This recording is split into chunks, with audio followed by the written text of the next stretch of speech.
بسم الله الرحمن الرحيم. اعوذ باللہ من الشیطان الرجیم بسم اللہ الرحمن الرحیم.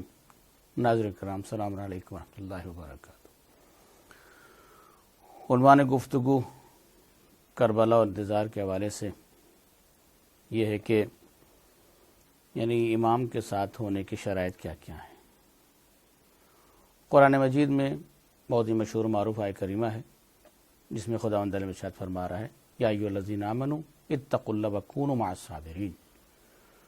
اے ایمان والو تقوی اختیار کرو اور سچوں کے ساتھ ہو جاؤ. تو سچوں کے ساتھ ہونے کے شرائط کیا کیا ہیں؟ کسی کے ساتھ ہونے کے یقیناً کچھ نہ کچھ شرائط ہوں گے، کچھ نہ کچھ اصول ہوں گے. تو ائمہ اطہار کے ساتھ ہونے کے کیا شرائط ہیں اور کربلا کا ہم سے کیا انتظار ہے؟ بہت ساری شرائط ہیں. ان شرائط میں چند شرائط آپ کے سامنے میں چاروں پیش کروں. ایک شرط جو روایات اور حدیث اور آیات میں ملتی ہے وہ یہ کہ انسان اگر سچوں کے ساتھ ہونا چاہتا ہے تو اس کے اندر وفا ہونا چاہیے. انسان وفادار ہونا چاہیے ہے. سچوں کے ساتھ ہونے کی شرط اساسی ہے کہ انسان وفادار ہو. یقیناً ایسا ہے کہ جس میں وفا نہیں پائی جاتی اس کے ساتھ زندگی نہیں کی جا سکتی ہے. صاحبان ایمان کی صفت ہے وفاداری. انبیاء کا شیوہ وفاداری. وعدے کا وفا کرنا دینداری کی پہچان ہے، اور جو وعدے کا وفا نہیں کر رہا ہے اس کا مطلب وہ دیندار نہیں ہے. ان الوفا بالعہد من علامات اہل الدین.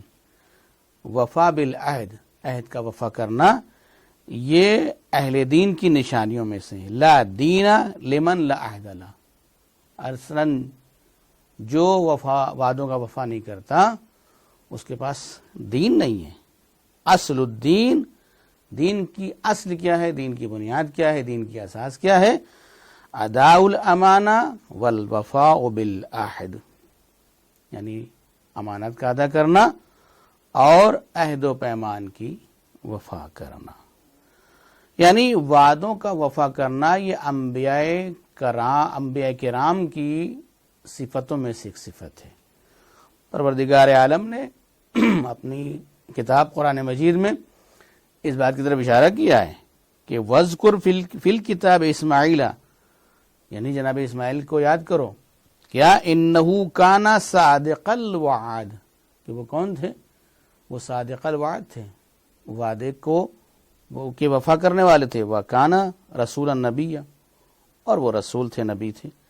یہ چیز پروردگار نے بتا رہا ہے کہ صادق الوعد ہونا یہ کتنی پسندیدہ شے ہے خداوند عالم کے نزدیک. وفاداری جو ہے اولیاء خدا اور خاصان خدا کا شیوا ہے. آپ دیکھیں جتنے بھی انبیاء کرام آئے، جتنے بھی معصومین کی سیرت ہے، ان سب میں یہ ہے کہ کتنا زیادہ وفاداری کو اہمیت دیتے تھے. وعدے کو وفا کے حوالے سے کتنا زیادہ اس کو اہمیت دیتے تھے. یعنی ہم اس کو کربلا میں دیکھیں، اس وعدے کے وفا کو کربلا میں دیکھیں، اصحاب امام حسین علیہ السلام میں دیکھیں کہ کس حد تک انہوں نے وفاداری کا ثبوت دیا ہے. کہ امام حسین علیہ السلام نماز پڑھ رہے ہیں اور اصحاب ان کے سامنے کھڑے ہیں، جو تیر آتا ہے وہ اپنے سینے پر لے رہے ہیں. ایک ایک تیر آ رہا ہے اپنے سینے پر لے رہے ہیں. اور ادھر امام حسین علیہ السلام کی نماز ختم ہوئی اور یہ حضرات، یہ اصحاب امام حسین جب گرے ہیں امام حسین السلام کی آغوش میں تو ایک جملہ پوچھا ہے. ان سینوں پر تیر لینے والوں نے سوال کیا ہے کیا میں نے وفا کی؟ یعنی آیا میں آپ کا وفادار ہوں؟ میں نے وفا کی یعنی اپنا وعدے کو پورا کیا نہیں کیا ہے؟ تو امام حسین السلام نے بھی جو جواب دیا وہ تاریخ میں موجود ہے. یعنی یہ ہے وفا. دیکھ لیں گے کہ وفا نبھانے میں اگر انسان کی جان بھی چلی جائے تو انسان اس سے گریز نہ کریے. کربلا ہم کو سکھا رہی ہے.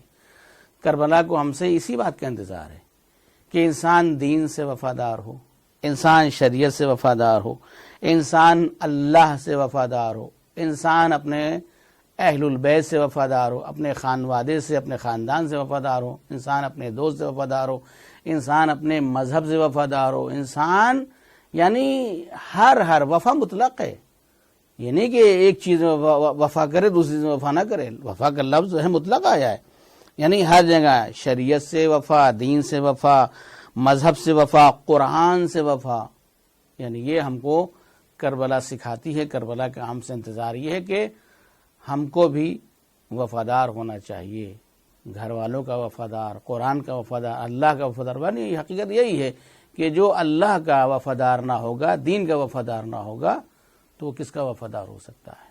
وآخر دعوانا الحمدللہ رب العالمین۔